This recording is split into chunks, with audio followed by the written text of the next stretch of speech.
A deal on Dickens, who could resist? A stack of Austen, warmly kissed. Golden Age crime tales twist and turn, every page a treasure to learn. Books keep coming home with me, piles so tall they're all I see. Turn a page and sail the sea, reading always feels so free. Hi, my name is Talia. Welcome to Talia Nerds Out. Finished another book, headed into 2026. So this one that I finished is, it's kind of like so it's a book review / slight book haul. The book review is for Christmas Myths and Legends, which is by Louisa Tarver, or supposedly it's by Louisa Tarver. First, let me go into the book, and then I'll go farther into that. No, I'll go into that now. When I left a review for this book, I noted, and I wish I had noted this before I purchased the book, but I so wanted to find something that went through the folk tales of Christmas traditions from, for different Christmas, for different cultures. And I was finding it really hard to find. I found a lot of things on customs, not so much about folk tales or fairy tales or that kind of myths, legends, that kind of thing. Just a lot of customs. I mean, there would be a folkloric aspect, but it was hard to find the actual folklore. I wish, though, that when I was looking, I had thought to look at the reviews. And there is some questions to whether or not this is written by AI. And upon thinking about it, I am inclined to believe it might be.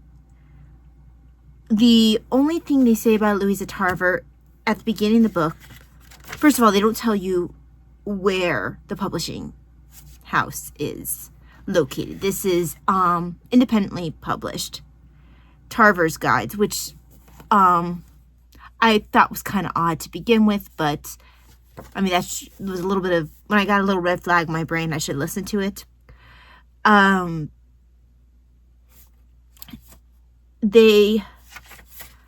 There's nothing about the author anyway. They just call her an esteemed folklorist. I think that's the exact term that they use.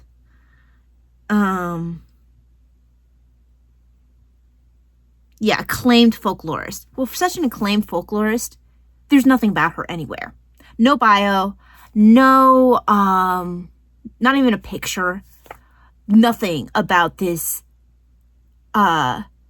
fictitious or allegedly fictitious or, mysterious, acclaimed folklorist. So I'm feeling a little bit annoyed that I most likely wasted time on an AI book.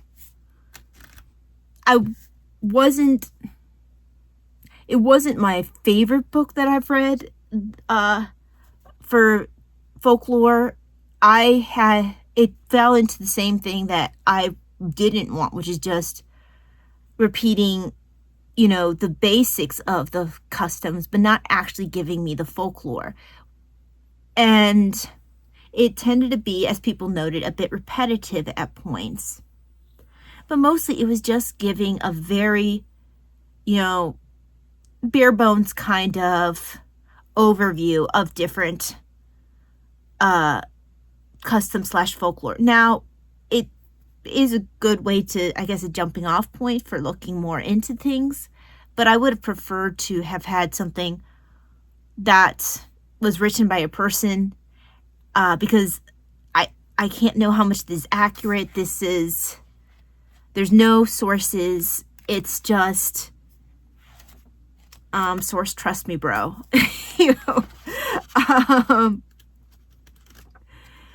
I'm okay. So in the back it says Middletown, December 1st, 2025. Well, that's interesting because, let's see.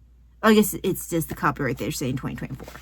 But some of this I'm already familiar with, some of the folklore, the things on which different customs are based, but very bare bones. I wouldn't recommend, simply because I don't recommend books that are likely AI, and I find it highly suspicious that an acclaimed folklorist, supposed acclaimed folklorist, is not to be found acclaimed anywhere. And there's more on people like the Brothers Grimm and on Asbjornsen for Norwegian folklore than there is on this supposedly modern folklorist. So quite disappointed as far as that goes. Will I hold on to it? Possibly just enough to, like I said, use it as a jumping off point. Maybe see if I can find more about some of these figures. But no, I would not recommend the book. Get something that's get something that's more detailed, something that has sources. And I am personally going to really research before I pick up another book of folklore. It's kind of uncanny how you have to now research if a book is even real. It's bad. It's one thing to have to like critically think while you're reading and go, okay, what's the source of this? Is this factual? Is this not? Now in folklore, you're not going to, in the customs that were built around folklore, you might go, okay, well, that's fact or fiction or whatever. But it's one thing to have to question the content. It's another thing to have to question whether or not the content is actually produced by an actual person. It feels kind of, I don't know, it's just very unreal and a bit uncanny. Just feel, you feel like you have to question reality, whether or not something is even produced by a person or not. It's kind of like when you question whether or not what you're watching in video is real or if it's AI generated. I don't like it. I'd like being able to not have to wonder if my book is written by a real person or not. So yeah, I wouldn't, just because I don't agree with supporting AI generated books, I would not pick this up. But I would say that it's still well worth looking into Germanic. A lot of this was supposedly Germanic. There was a couple of Italian mentioned and Norwegian, but I don't know how many of the details that were given, how accurate they might be.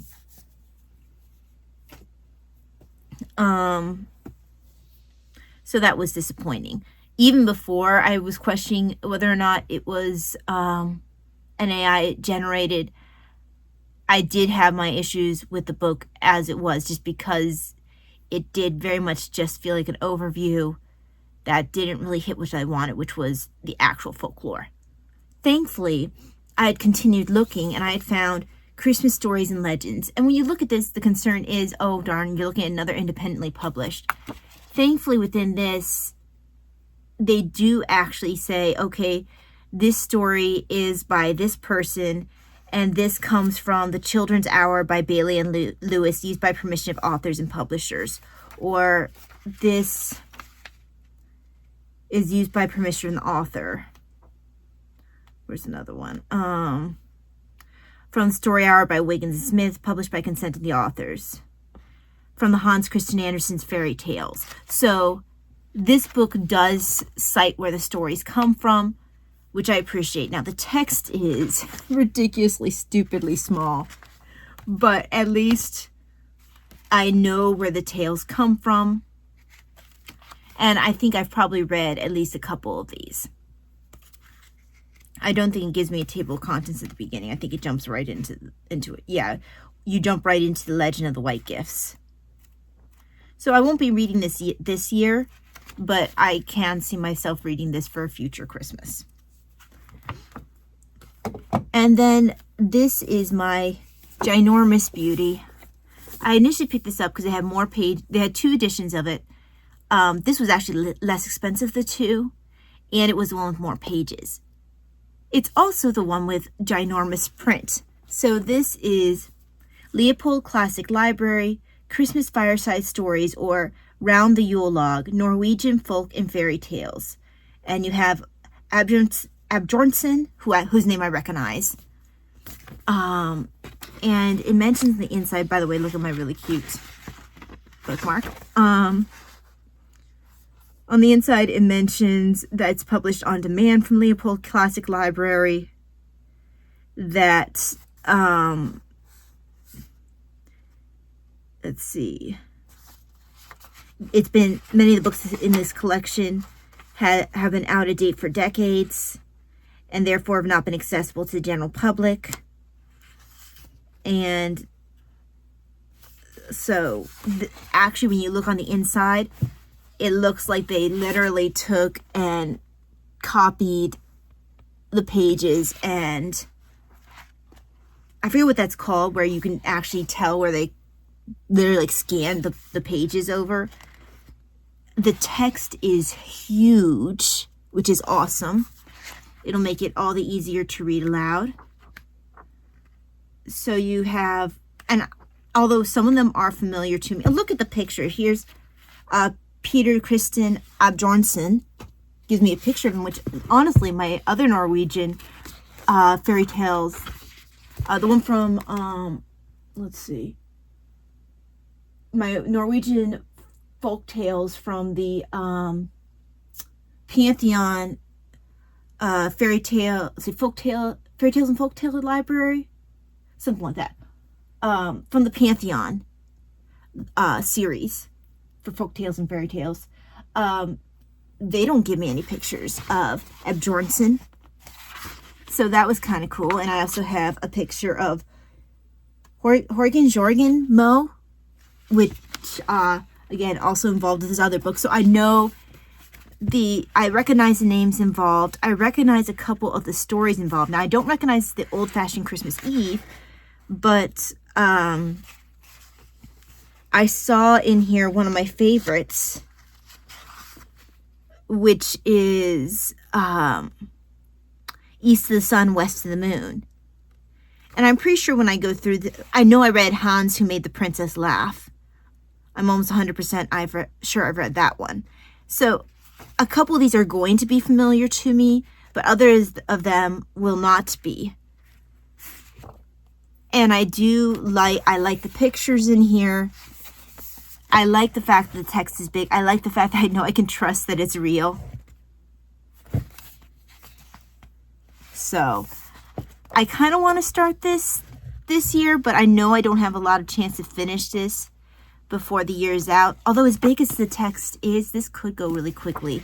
And I love a good fairy tale. I particularly like Norwegian fairy tales. I have a book that I'm going to continue reading starting next year, which is the Swedish folk tales and legends. And it shares some of the same flavor with the Norwegian. And then of course I read Norwegian earlier this year, and I have Scandinavian folk and fairy tales. So just the same general feel. Some of the stories have some aspects in common. Some of them are just very similar. Some are almost copy-paste. So, yeah, I'm quite happy about this one. And I look forward to reading it. But yeah, that is my little Christmas folklore journey. The disappointment, the books to look forward to. Oh yeah, and the one I'm currently reading, which is Christmas Tales, The Night Before Christmas, and 21 Other Christmas Stories. I'm currently in the middle of the 14-part series for The Nutcracker, so I'm on chapter 6 for The Nutcracker. And that's what might keep me from starting my Norwegian one, simply because I'm still reading this one. Although this one is a little bit longer going. And this has American ones in it too. It also has some Ella Montgomery, so it's not necessarily all folklore in the same way. But yeah, I think that's it for this Christmas folklore video. If this is, you know, if you're looking for one, don't pick up this one. I would recommend this one instead. This looks a lot better. I would definitely recommend this one or this one, but probably most this one. Okay, so that's it for this video.